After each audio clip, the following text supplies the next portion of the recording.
Welcome to Hashtag with Nabugozi Chiwanuka. This is a place where we help you unravel social constructs, discuss self-development in line with mental health, emotional well-being, and everything in between that directly or indirectly affects us in the millennial world around us. If you're hearing my voice for the first time and are the kind of person who is not scared of being a better version of yourself, even if it requires you to contradict who you were 24 hours ago, consider this your virtual home. I am your host, Nabugozi Chiwanuka, a lawyer, founder, team lead of Equate Foundation, an addict and lover of insightful conversations, and a professional unraveler of social constructs. With us today is the soft-spoken Jazz Maestro, Michael Kitanda. He is one of the game changers in Uganda's music industry, and in this episode, he and I talked about his musical journey, how he started up until the time he got recognized on a national level. What inspired him to gravitate towards jazz is all in this conversation, so without further ado, let's get into it. Michael Kitanda, welcome to Hashtag with Nabugozi Chiwanuka. Thank you. Glad to be here. You're my first celebrity. I'm enjoying everything, every moment. At the moment. Yeah, we've been talking even, before recording. So, yeah. Yeah. Let's see if you enjoy the rest of it. Most definitely. Help us understand who Michael Kitanda is. In a few words, Michael Kitanda is the person you're seeing right here. Well, they're not seeing you, they're just listening. Exactly. And what you're listening to is who I am. But anyway, simple guy, youthful, just hit my third floor, open-minded, creative. But I really want to be very creative. I don't limit my thinking in terms of creativity. I enjoy life to the fullest. I believe in God. Have I left out anything? I don't know. I don't know you. I'm a musician, of course. I'm a musician by profession. And I've been doing this for the past, professionally, since 2009. So it's... 2009? Yeah, it's now 12 years. 12? Yeah. 2009, really? Interesting, yeah. I'll tell you the story about that later on. Yeah? Yeah. Okay. That's surprising. 2009? I know. Okay. Is there more that we have to know about you? Yeah, I'm the last born. I keep forgetting that. Last born of how many? Of 6. Wow. So I'm the last born and I have love. Last borns always have love. Yeah. Grow up being loved, so you also share the love. You share the love. Yeah. They turn out a little selfish though. Sometimes they grow entitled. They don't know how to share that love. I think my mom knew I was going to turn out that way, so she had to tell me. She had to In fact, I didn't. I mean, growing up, I knew I was the last born, but they didn't put it in my mind. You get my point. I was treated like a firstborn. How? How is that? I won't say harshly, but intentionally. I grew up very I didn't have a silver spoon, if you know what I'm talking about. So yeah, it was intentional. I think they knew I was going to be all the things you've said, selfish and all that. So I'm not one. I'm not selfish. So you've just talked about you being a professional musician, but I think the people that know Michael Kitanda know you for the Jazz Maestro. True. The saxophonist.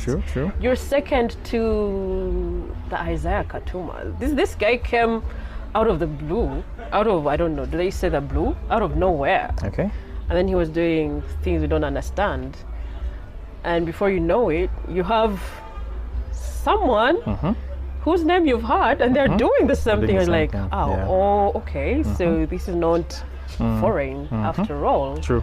Looks like someone that I know can actually do this as well. True. How did you get into this space?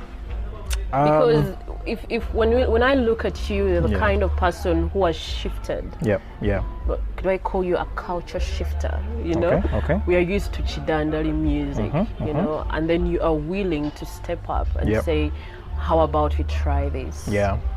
How did you get into that space of testing the new waters? Well, I think I traced this from when I was a child.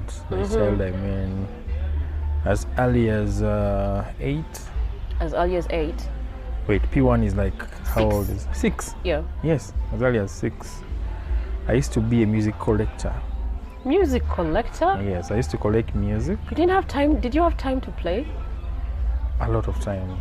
How did you balance that? You had school, you had to play. This is what happened. I grew up from where my dad had a bar.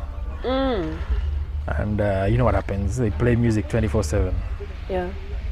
And my dad's his business.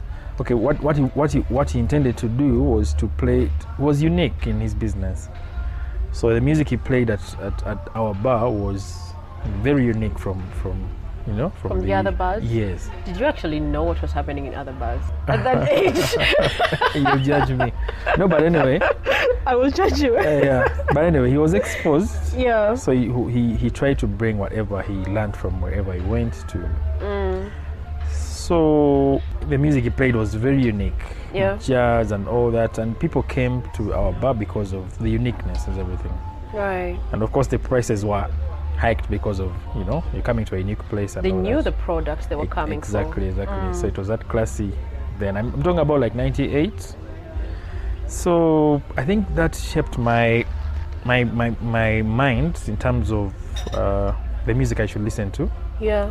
There's some music I shelved, like I really, I didn't want to listen to as early as 6.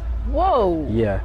So I used to collect music, buy tapes. What kind of music was that? Do you have like memory of particular songs that you couldn't stand at that age? I didn't even know music at that age. Well, then yeah, there was a lot of sorry to say, but there was a lot of Kadongo Kamo music. Very deep music, by the way. I think that was the only one at that time. Yes, no, it wasn't the only one. Exactly. Exactly, but what happened was there was also another type of music, like the Belafontes, the Eliwamalas, and but people didn't want to consume this. Like it was for the few. And then Kadongo Kamo was very educative and all that, but I found it very boring. You get my point? I think the messages they send in Kadongo Kamo are not appropriate for that age. For that age? Yeah. Probably, but me, I just... Because you can't relate. I just found it very boring. Same as country music then. Can you imagine? At 6, I didn't like country music. I didn't even know what country, dude. I didn't know anything about I used music. to play, but it was boring because I thought it was like the same Kadongo playing for, So me, I didn't find that interesting. You get it? Huh? And you talked about yourself as a creative who keeps exploring stuff. Exactly. Yeah. So as early as 6, I used to buy tapes. Where are you getting the money from? I used to save. I used to get 100 shillings for break. I used to save that. And you wouldn't eat break? Yes. To buy music? Yes. A tape was about 1,000 or like 800. That was expensive. Shillings. Yes. So you save for a whole month and you get yourself a tape. Oh my goodness. You get yourself a tape of Eliwamala. Who gave you this idea that you could buy tapes? Came natural. I'm telling you. These are things that really made, as early as that, I was like, I hadn't realized I'm supposed to be a musician. Yeah. So when I went on, I remember all my siblings were at Kitanda Primary School. And I also wanted to join Kitanda Primary School because there was so much performing arts going on there and all that. It was a very, very vibrant school with arts, and that's what I wanted to. But then I think I was the only one left in primary, so there was no way I was going to walk from Malago to. So they told me, no, you're going to join a nearby school. I cried. I cried. You wanted to change a school because of performing arts? No, I was in. I was actually I hadn't joined Kitanda, but they wanted me to join Kitanda. Yeah. But then the distance didn't allow me to, go there. Yeah. So I had to join a nearby school. And when I went there, guess what happened? First day, I see a brass band. People are playing brass band. Those are the things you have to be looking out for. I know. I was very fascinated. I'm like, what? How can someone, bring out a song in a metallic instrument? Like how? So first I'm like, no, these guys are very... So you saw them performing on the day that you arrived in the school? Yeah. Wow. So I'm like, these guys are actually miming. How can someone my age... They were as young as you are? Yes, of course. It was a very young... It was a primary school. So, you know what I mean. The eldest is like P7. And so what was fascinating me was, how can someone like my age, really bring out sound, and they're enjoying what they're doing and they're happy, and they're like, something should be, I think I should join this one day and figure out how it works. And of course it was about, I always believed in standing out. Say in my class, I used to like enjoy standing out, doing something that stands out. So I'm like, one day I should join it. So same year I joined brass band. Now this was the criteria. You had to, in order for you to play gig, you had to... A gig? Okay, gig is like a function. In order for you to... In primary? Yes. We used to...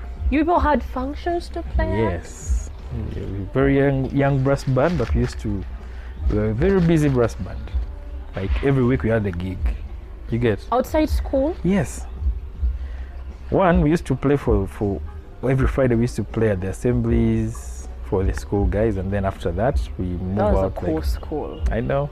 On a Saturday we go out and play at a wedding and all that. Really? It was called Omega Primary School in Mulago. So was it an international setting? No, it wasn't. It wasn't.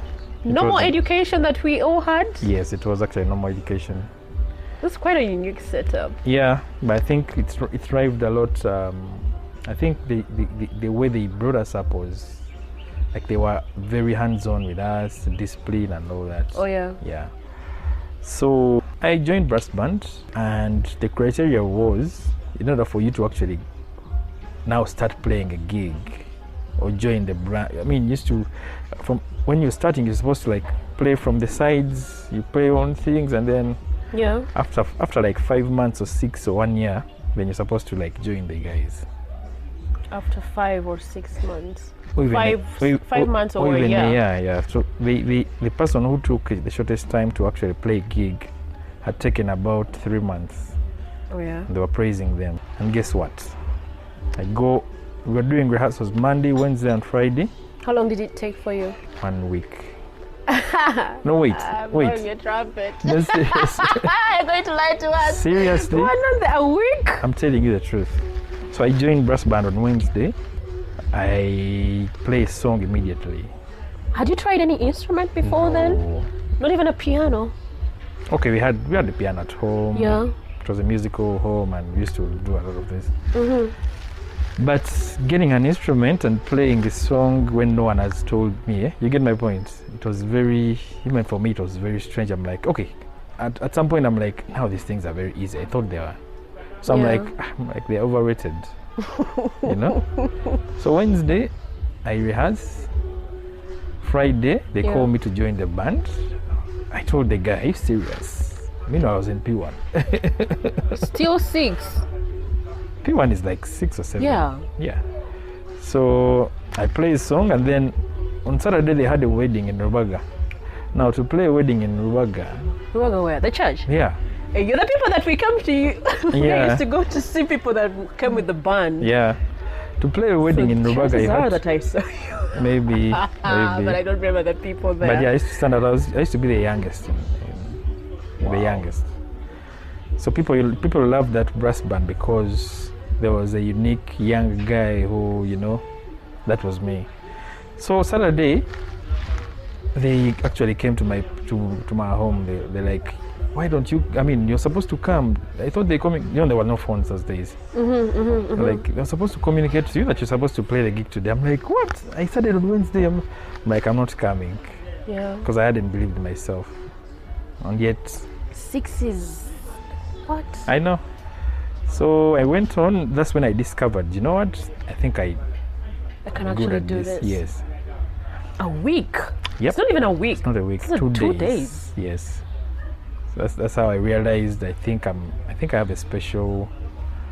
I won't call it talent, but I think I have a special calling with music. You found yourself at the age of 6? Yep.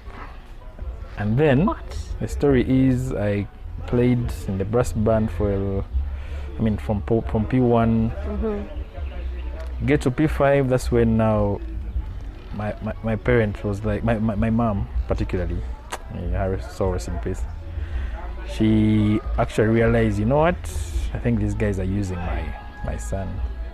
Were you getting money from these gigs? No, from P1 to like P5, it was passion. I mean, the gigs themselves, when the teachers, or rather the school, takes you out on these gigs, were you getting any portion Honestly, of the money? at the beginning, we weren't getting any payment. At the beginning? Yes. So P5 comes in, and then, I mean, you know, some of our parents were, so they do a meeting, they're like, we should see a way of getting, you know, something from this. Yeah. Either a bursary or... And yeah, they started paying us, and guess what? How much our pay was? They were giving you cash? They decided to give you cash? 500 shillings. 500 shillings for every gig? That was okay. That was okay because you used to save. Anyway, we had like, did we have?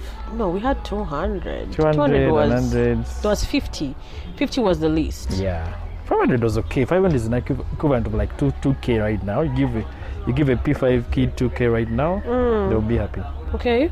So yeah, I was happy. So when you started getting that 500, what did it feel like? Used to give it to mom. They save, they buy something for you and all that. It was fun. It was fun times. You're already saving money at 10. Yeah, but most importantly, I was learning how to handle, say, a gig professionally. A gig professionally. Yeah. Did you find help from your mom? Was she helping you how to manage your talent in a way? Now this is what happened. By the way, there was a lot of challenges. I remember how lots of parents used to talk about Bande City Waza and all that. I can't speak on that. Not band necessarily, but music, I think. Exactly. So everyone was talking about how music makes, you know, kids dull and don't perform in class and all that. Yeah. And in my mind, I'm like, okay, I'm not bragging, but did you hear that about you? No, particularly me. I was standing in class. You get my point? So in my mind, didn't have any challenges in class? I had, of course, but still I was standing, and in my mind, I'm like, these people who are talking about, you know, band affecting people's studies and all that. Do they even know what they're talking about? Was that happening in your home? What do you mean? No. The kind of talk. Or was it somewhere else? My parents' friends were always talking about that. But then she was brave. She didn't even tell me anything about any negative thing about it. She just let me go ahead with it. Sometimes we used to do weddings, come back at around like 10 in the night and all that. It was challenging, but she just persisted with us, and that is also when my brother joined the brass band. It's called Happy Jazz. So yeah, we handled it well.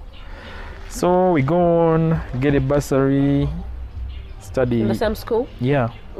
Study till P7. So you got the bursary, and you would also get your money. Yep. Because then you know when like the school doesn't want to lose you. They're desperate. Yeah. They have to find all means to keep you around. Yeah.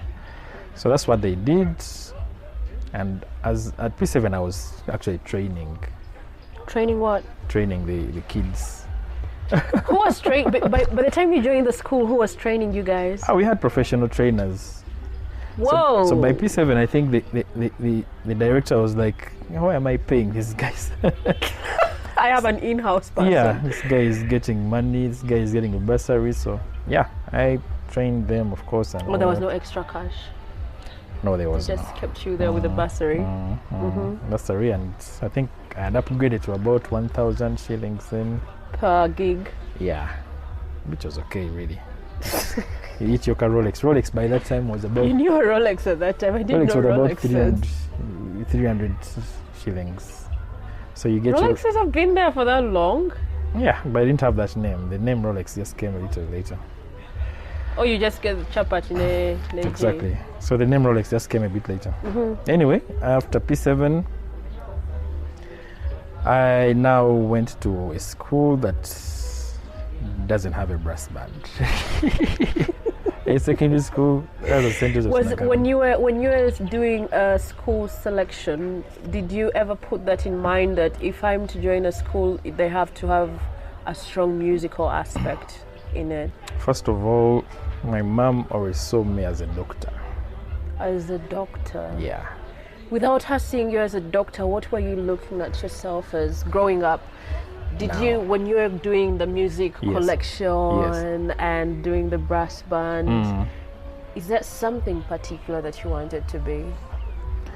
Particularly, I wanted to be, you know, like when you're in primary and you don't have, and you have a lot of choices. But what stood out for me was how I got interested in music. But then at a point came and I felt like I knew everything in music. Yeah. And yet I didn't know anything. You get my point? Yeah. That's the point. You're like, I want to be a musician, but then it's too easy. What is special? Yeah, I understand. So, in my mind, I thought there was nothing. Okay, there's nothing else to learn. I've done everything. Kumbe, I haven't even done 0.001%. You know, this morning I reposted a post that I put up about 8 years ago, and it's some art pieces that I had put together. So we ended up in the comment box with someone, and I was remembering the time when we had to do selection of optional subjects, because we did that in S2 towards the end of S2, so that you continue with the options S3 and S4. So at the time of the selection, we had French and art in the same category. And I knew art. I hadn't studied art, so I didn't find necessity of studying it. And I think when we are growing up, they don't give us much option in the arts field. Or maybe it's just where I grew up from. Okay. But I had not really seen professional artists. I'd never found reason to pursue that as a career. I'd never seen anyone. Okay. So when it came to selection, I was like, okay, how about I just do French? Because they were in the same category. Yeah. And the people that knew me, or whoever felt like they had an opinion about my life, were like, you can't leave art. I was like, why can't I? I thought you were a very good artist. Yeah, it's like, why can't I? You know? But, and then something, like, I think the universe has this way of working itself out. Yeah. They switched the categories, and then I could choose both of them, French and art. Okay. But now imagine you hadn't chosen arts. No, but still, I didn't pursue it. You didn't? I didn't pursue it to the point of the university, because I didn't. My point is, it has a point in your brain that it's widened. You get? Did it? Yes. You know, art is creativity and. Well, anyway. I feel like seriously, it did. The art in school didn't do much. Yeah, because it's school. You're not supposed to do much, but it's supposed to open a little portion in your brain too. And anyway, they did introduce me to some things that I didn't know. Yeah. So anyway, S1, I go to a school that has no music. But guess what? This is the point I was. Okay, the school was a very relatively expensive school, St. Joseph's Nagarama. Yeah. And pocket money was an issue and all that. So the best I could do to get pocket money and to also add to my tuition and all that was during the holidays. I used to go and teach brass bands in the holidays. At the school where you were, or somewhere else? No, I had now, moved on from that school. So I was now exposed to different schools. You know, when everyone is talking about that particular guy, hey, where is he? Oh yeah. So I was on Market Street. Yeah. Whoa. Yeah. That's like 13. Yeah, that's like 13. And then you have to balance between, you know, Nagalama was a very strict school. Yeah. Very academic oriented. So much. Yeah. So much. So yeah, I found myself kind of now inclined to this other side. So for about 4 years, I lost my music, you know. What does that feel like? I felt like I'd lost myself at some point, you know. But then I was involved indirectly because that was the same time my brother was at campus. My brother is now a doctor in music. Okay. So it was at Makerere University, and guess what was happening? I told you I used to see music as an easy thing. Yeah. So I used to help him out with courseworks and all that. Okay. So now I was like... In what class? S3, S4, S3. You knew what to do for his coursework? Yes. Not helping him because he didn't know, but you know, like when the work is too much and they're like, man, save me here, yeah. And he tells you what to do? Yeah. And I knew what to do, you get. And talking about a guy who actually was top of his class, you get. So every time I keep joking with him, I'm like, dude, I built you, my friend. Hey, I put my tofali. Yeah, but anyway, that also made me think, should I go on with music? I just think it's very easy. Yes. And then I'm here thinking it's very easy.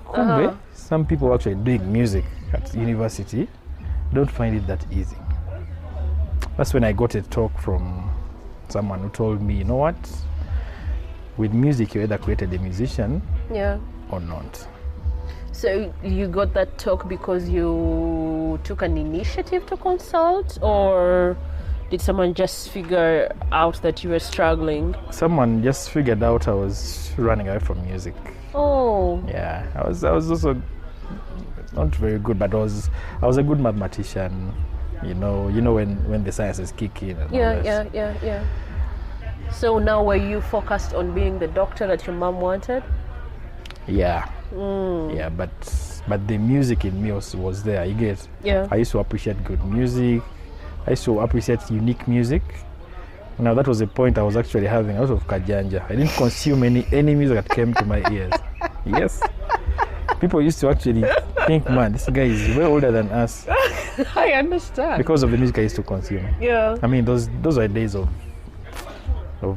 G Unit. You remember those things? Me, I was not into that. You weren't into that? No. My friend, you missed. I was listening to people like Lionel Richie. Can you imagine? Okay, ish. We knew the songs, ish. But me, I was deep into those. You get? Into him? Yes. Wow. Not him particularly, but I was... Yeah, the kind of music. Jazz as well and all that. And then... You're already exposed to jazz at that time? Yep. And then I go to A-level. That was now day school. I was in Chambogo College. Chambogo College is very freestyle school. Oh yeah? Yeah. But then I used to now foot my tuition because I used to I had no option, you know. It was when now things weren't very good financially at home and all that. Yeah. So me and my brother actually were concurrently handling the tuition. So I used to now professionally gig. How did you stick with school? Because, you know, I feel like as a teenager who is struggling with what they really identify with, there is music that you're getting money from and tuition is not available, but then you keep yourself in school. You figure out ways of keeping yourself in school. For me, there was no other option, really. You get? How exactly? Because we're looking at you as a trainer somewhere in the brass band. There's no other option. I always looked at the bigger picture. That's how they brought me up. You get? They always drew for me the bigger picture. So when I was doing all these hustles and and I always thought this is just a journey. I'm going somewhere. You get? It's just part of the journey. Exactly. Mm-hmm. And no one knew about it, by the way. No one knew about what? No one knew about how I was hustling, during holidays and all that. Yeah, no one knew about it. I keep telling my classmates, they're like, what, you guy? Yeah. So no one knew about it. Oh, by the way, one funny story is I used to get suspended out because of radios in Uganda. You were sneaking in radios? Yeah. How were you? And when I grew up, I'm like, yeah, I was meant to be a musician. How did your parents feel about that, though? About the radios and stuff? Yeah, you being suspended all the time. Did you ever cause them some sort of frustration? Honestly, my mom didn't want to show any negativity on my side. Yeah. You get my point? She didn't want like to blame me a lot as regards to those. So maybe okay. Anyway, I had no option. Look, this was the case. The suspension was 3 weeks. Yeah? That's a whole month. Yeah, it was 3 weeks. And guess what? I used to report to school 4 weeks after the start. Of course, it was financial. Oh yeah. So is like that 2 months? So is that a suspension or? I mean, it's not, because either way, I was going to report to school 4 weeks after. It was a hustle. It was a real hustle, by the way. It was a real hustle. When I recall those days, I'm like, yeah, there's a reason that's why they happened. Yeah. So yeah, I remember guys used to laugh at me like, no, what's the use of suspending this guy? He always reports, like I always reported, a month after. That's a long time. Mm-hmm. And I think all those Was things... it eating you away at some point? Academically? Mentally. Like what was going on in your mind at that time? You're looking at kids who have almost everything? No. Now this is how I was brought up. I was brought up, I don't know how they put that into me or us generally. Yeah. But we always were fighters. Me personally, I think I grew up with that kind of fighting, spirit. I don't put myself below, You get my point? I want to always come, and then mentally I prepare myself to be where you are, or even above you. You get my point? Because it's a mental thing at the end of the day. So when I reported, I didn't feel any You don't even feel like, oh my God, everyone is looking at me. Oh my God, wherever I come with, oh my God, I'm the one who has to report late because of finances. No. I used to come, I was actually not a bad student there academically. So it was just about putting my mind to it,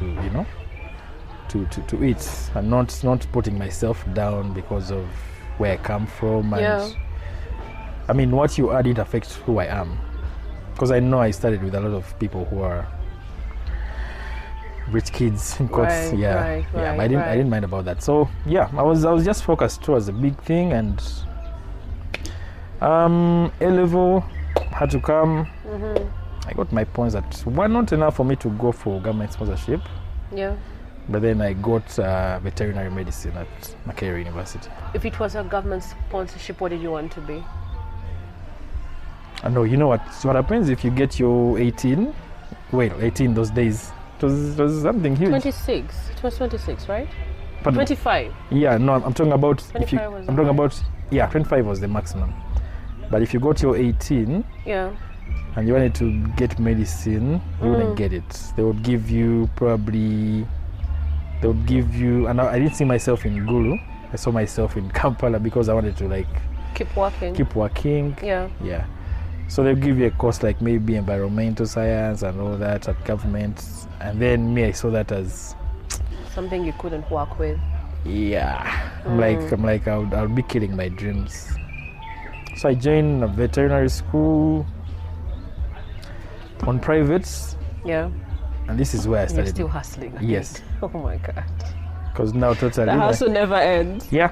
I know that all those things pushed me to become, not only hard worker, but to open up my mind to a lot of opportunities. Yeah. See people differently, see things differently. So yeah, like I said, it was a journey. So yeah, I hustled through 5 years. 5? Yep.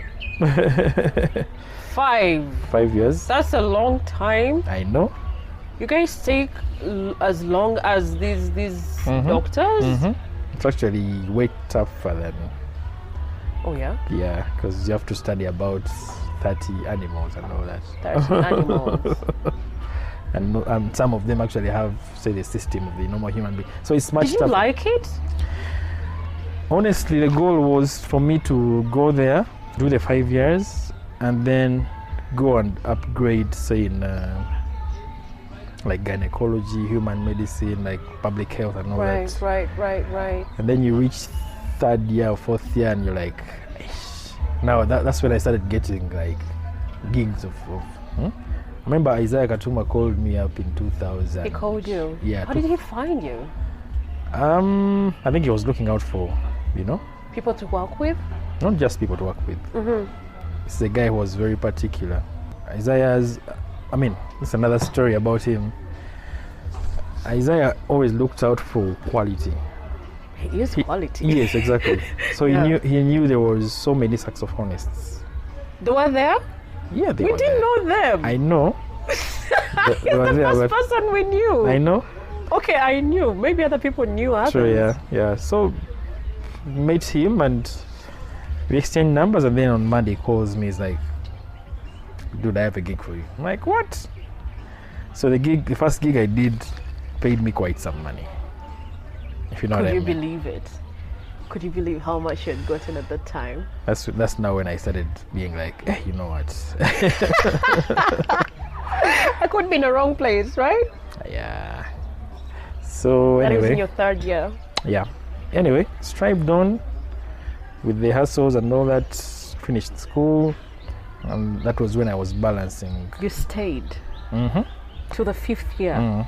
I respect you. I would have left, man. I've always been a fighter. Were you looking at yourself practicing? Because yes, you've talked about yourself having a dream of upgrading to maybe gynecology. But honestly, did you see yourself practicing? When I first got that first gig, things changed. So I'm like, okay, I think I can now also, So I started compromising. Yeah. And then as time went on, I'm like, I think let me first get this paper out, this transcript, and then after that we'll see what happens. And I met Isaiah. We do that concert 2012. It was at Serena, and I think the rest is history. It's not history, but look, I think Isaiah opened up a lot of doors for me. He really changed the way I looked at music. Right. Because those were the days I thought I knew everything in music. And then when I met, in primary school I was playing trumpet. Trumpet. Yeah. So I switched on to saxophone in 2009. That's why I was saying. That's why I told you my professionalism started in 2009. Mm. So when I played these concerts, I think that's when. I'm sorry to cut you short. When you were doing these, I know you had gotten money before. Money? But like for the 500, and then you upgraded to 1,000. Did you feel like out there in the world there was a chance that people could consume music to a point of making you a job that you would look up to? You're meaning at that point? Yeah. Did I ever think? Because now you're upgrading from one instrument to another. Is there something particular that you were chasing, or was it something that you had just wanted to do as a hobby? My brother was finishing up on school. Yeah. And he was getting gigs. The only difference is he was getting classical gigs. I don't know, there's classical music and jazz music. Now classical music is, I don't know that you've heard of the Mozart, yeah. More like that Italian kind of church, And honestly, I used to see him coming back after gigs, and I'm like, see the money he has gotten? Not really. Classical generally is not very much consumed here. Right. So it was a bit discouraging seeing him coming back from gigs. Like, was he complaining when he would return? Yeah, and he was very talented. He was extremely talented, and but I'm like, you know what? I think I don't have to be a classical musician. I think I have to take the jazz way, you know. Did you feel like jazz was going to bring in the money, or was it going to? Honestly, did you feel like it would give you a better place than he was honestly, experiencing? by then, I didn't think about money. Yeah. Because the money I was very comfortable with was training people, you know. That was what I saw as money. So I didn't ever think about, you know. All I had was the passion and all that. But of course I had to pay my tuition and all that, so you had to play as many gigs as you can, you know, teach as many people as you can, to, you know. And then when I met him, Isaiah, I think that's when I now started seeing this as a profession. Yeah. One, because of the way he was taking himself, you know. It was serious work for him. Very serious, yeah. Me, I thought he wasn't a joker, like at all, you know. Meet a person, and I think the first question I asked myself is like, does this guy ever do anything else? You know? Yeah. And the answer was no. That was his job. That was it. Yes. Wake up on a Monday, you have to think about, you know, ideas and all that. That's his job. Yeah. And so his work ethics and all that, they really shaped me. So yeah, after that, of course, the normal story is you join a few bands here and there. Yeah. And then when you're doing the bands, you're thinking, there's nothing more I'm learning. You have to move on. I remember the band. I was in a band called Code 9 then. It was the hottest band around, I think. And I left it at the point where I didn't have to leave it, but I took a risk. Yeah. I'm like, I think I have to do this. You felt like you had to do solo? Yeah. So I go solo, I record a few songs, put them out, and then... Which year was that? 2014. 2014? Yes. And then our only audience was the corporate audience. Right. You know? And it was an age group of about 27 onwards, or 30 onwards anyway. So we had no hope that the young generation would consume this kind of music. Yeah. What did you ever feel? Because I'm still looking at you as the creative that you talked about. Did you ever feel like, how do I push these to the younger generation? Yeah, that was my agenda. That was what I had to say, because Isaiah has his generation. Right.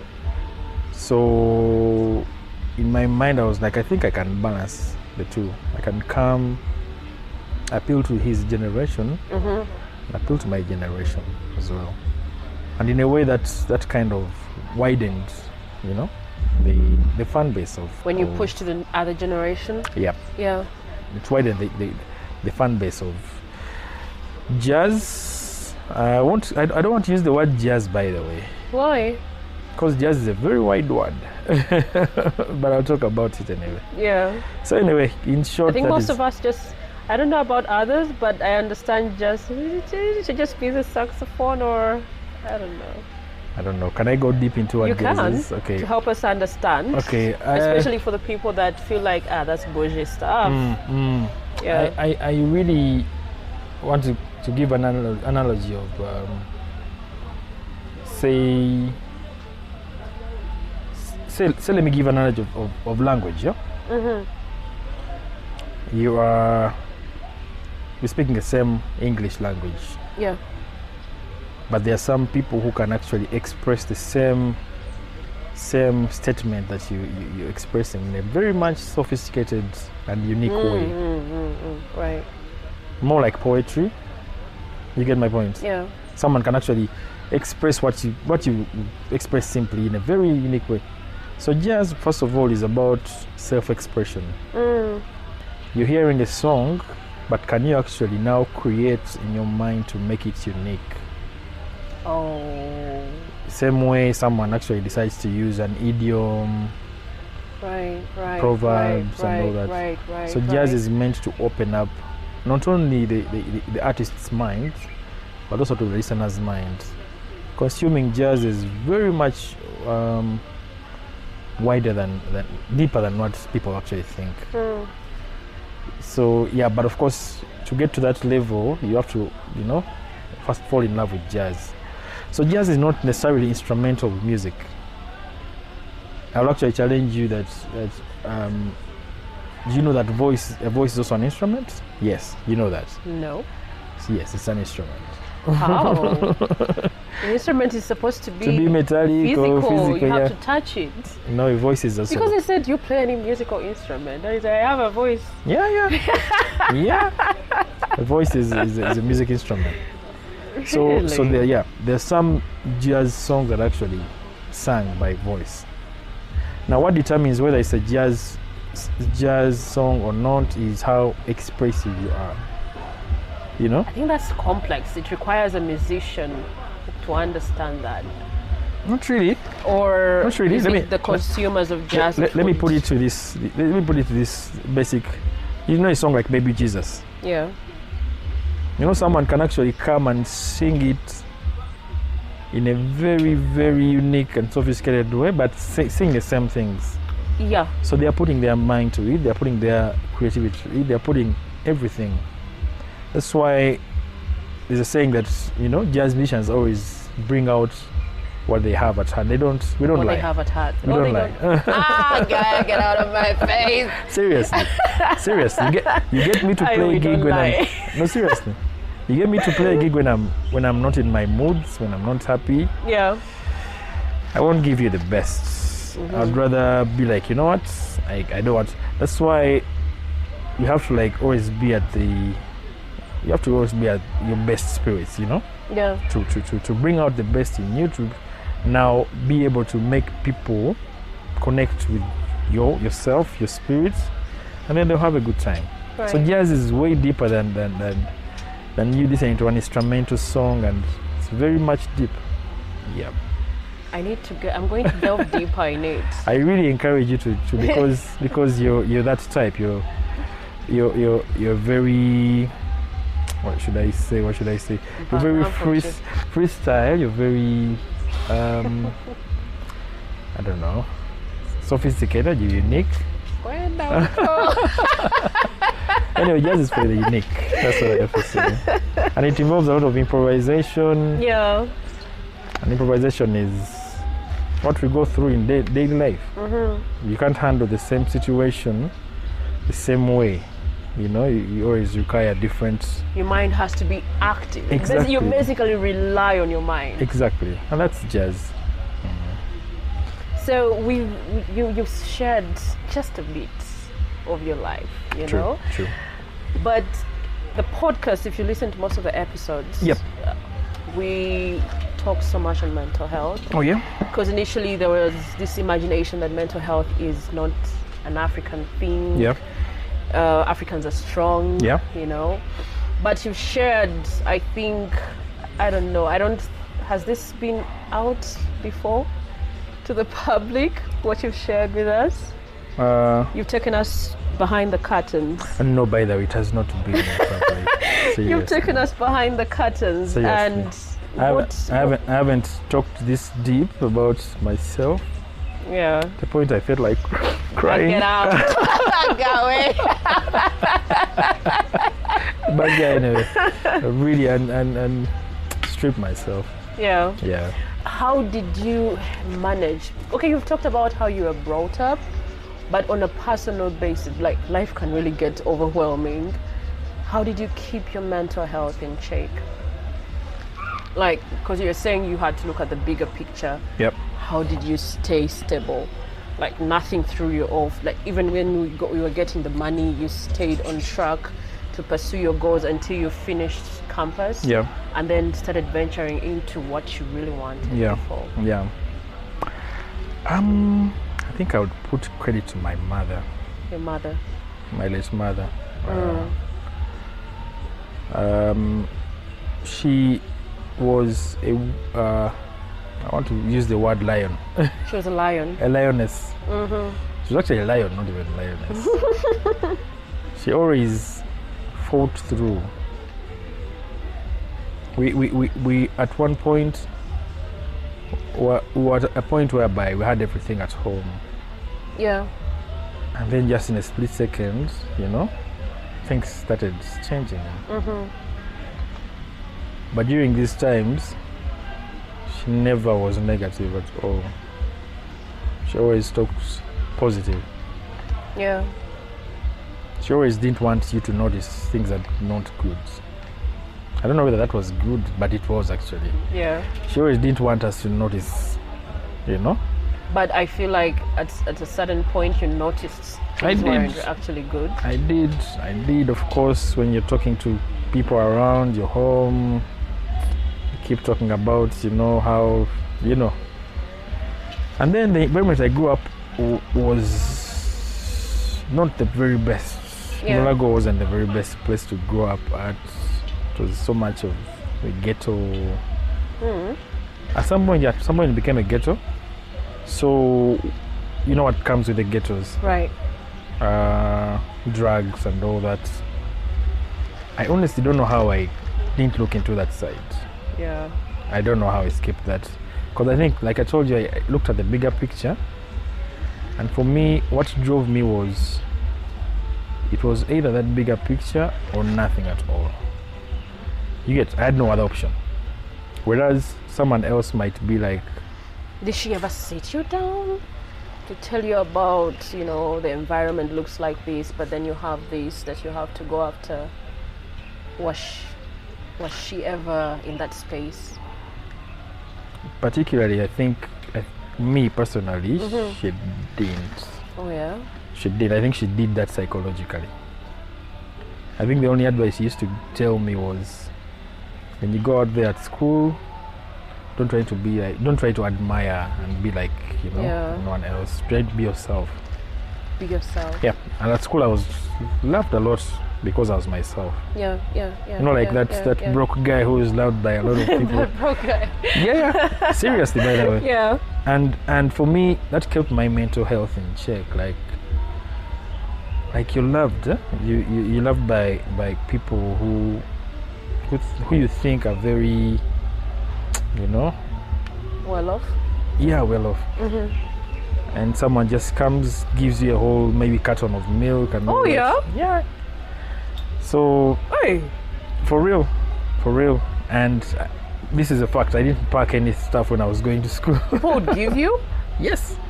I had a few friends who were like, you know, they liked me a lot because of my personality and how, I don't know now. Maybe they were just, you know, they were just feeling sympathy on me. I don't know. But honestly, but still, it's kindness. You don't find that everywhere. So, I think that advice just taught me a lot. You know? Be yourself. So, even in that moment when I was supposed to feel down mentally, because I'm down. I mean, I'm under them. I did feel under them. I could actually go and talk like very confidently. Yeah. You get my point? So I think the way I handled it was, I always was positive. Yeah. About anything. Nothing ever put me down.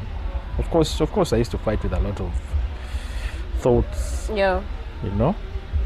Sit down and then you're like, but really, what is going on at home? I think my mom is just trying to make me feel. You get those thoughts, but then I'm like, no, let me just keep persisting. Yeah. Of course, 2016, I would say I'd started really, you know, making it or getting something in my pocket, and then this is now the toughest time in my life. When she passed on. May she rest in peace. Amen. So I was just given news about how she's sick. Within like a month, we discovered it's cancer, and then she's gone. Within a month? That was short. I know. So this is the time I think I was supposed to to now, mentally be. I admit I was very down. Yeah. This is now when I was like, the person who has been now there for me, encouraging me, is now gone. What next?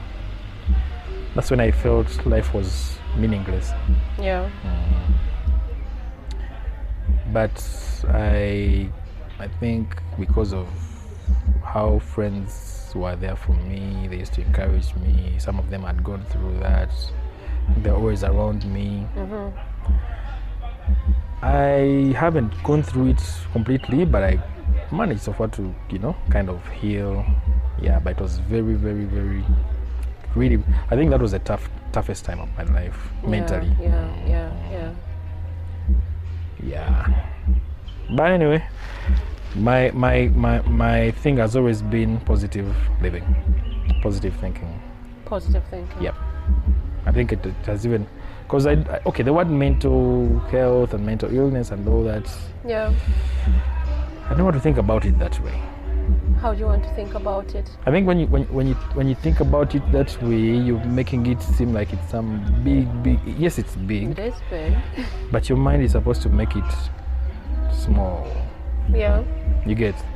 When your mind is thinking about it as a small thing, then it won't even affect you. And that's how I've managed to kind of conquer it. Right now, I can actually decide to, I make decisions. Like I've really fought to quit booze. Yeah. Quit some groups that I used to be with. Kind of, basically, I think some of these things we call mental illness is because we are fighting with things that can easily be like, gotten off our lives. But when you mention mental illness, someone will think it's something very big. It is. Yes, it is. But you know that our mind is much bigger than you get. Our mind is much bigger than bigger than the whole concept of mental. I mean, what you tell your mind is what you can. How you communicate with yourself. Yes. You can just keep thinking positive. You can. So, if you're positive day by day, then trust me, you eliminate all the other negative thoughts and all that. Yeah. And trust me, you keep on finding positive people, talking positive conversations, and when you do that, your life is going to tremendously change. It's more like manifesting. Exactly. And exactly. It comes back to you. Yeah. So me, I so much believe in being mentally strong. Yeah. Believing in your subconscious, believing in your mind, in yourself. Yeah. Of course, in God, because God provides. Yeah. But yeah, I'm much more into that, and it has worked for me since when I was young. I mean, my whole story has always been positive thinking. Some friends actually think I have mputu. Like when you come and tell me, but you know what, this thing can't be done. I'm like, wait, are you serious? Yeah. So some of them are like, man, your guy name mputu. Yeah. I've always been that person. Positive thinking. Positive thinking. Yeah. What message would you leave any young creative trying to make it? One, I would encourage them to focus. Focus is a very, very, very, very big thing, by the way. Yeah. Very big thing. So if you focus on what you want, with of course positive thinking, you can't go wrong when you focus. Two, it's like the same thing. Focus. When you focus, you avoid all things that would distract you. Yeah. Right now we're in the era of drugs. Drug abuse is very, very rampant, especially in the creatives. Yeah. And I just think it's because people don't so much focus on their art, and they focus on what they're being told. When you do this, when you take this, you'll be a star. Yeah. It will help you cope. But look, you see, your art or your whatever you do can actually be used as a drug in quotes. The more you focus on that, the more the more it actually inspires you to become better and better and better. So focus on your dream. Keep at it day by day. Keep practicing, because there's power in practice. Consistency. Yes, when you do that, you keep getting better. There's no shortcuts. 3, don't be lazy.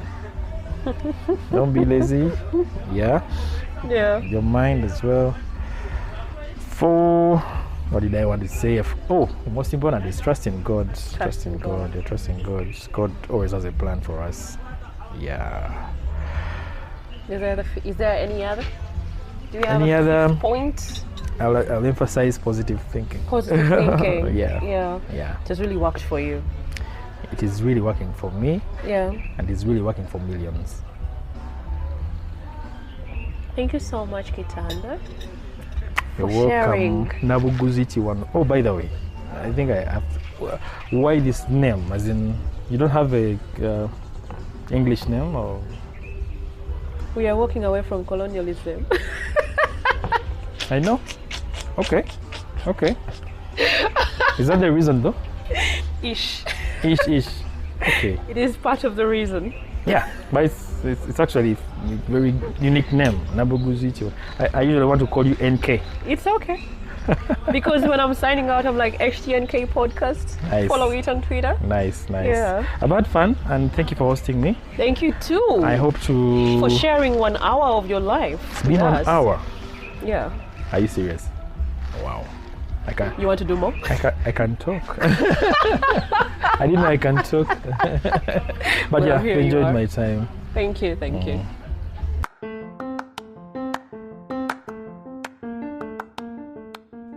Being positive for me goes down to how I relate with myself. The conversations I have within do matter a lot more than the conversations from the outside. A special shout out to you, Michael Kitanda, for gracing us with your presence in today's episode. Thank you for tuning into another episode of Hashtag with Nabguzi Chwanuka. If you loved what you heard, make sure you subscribe to Hashtag with Nabguzi Chwanuka in your podcast platform of choice and share it with your friends. Let them know that the podcast is for them. The content is for them and they need it. Feel free to also share your insights about what connected with you on social media, and be sure to tag us. We are at Hashtag with Nabguzi Chwanuka on Facebook and Instagram, and on Twitter our handle is at HTNK Podcast. You can also reach us on our email, htnkpodcast@gmail.com. I really look forward to hearing from you, and until the next episode, remember to be positive.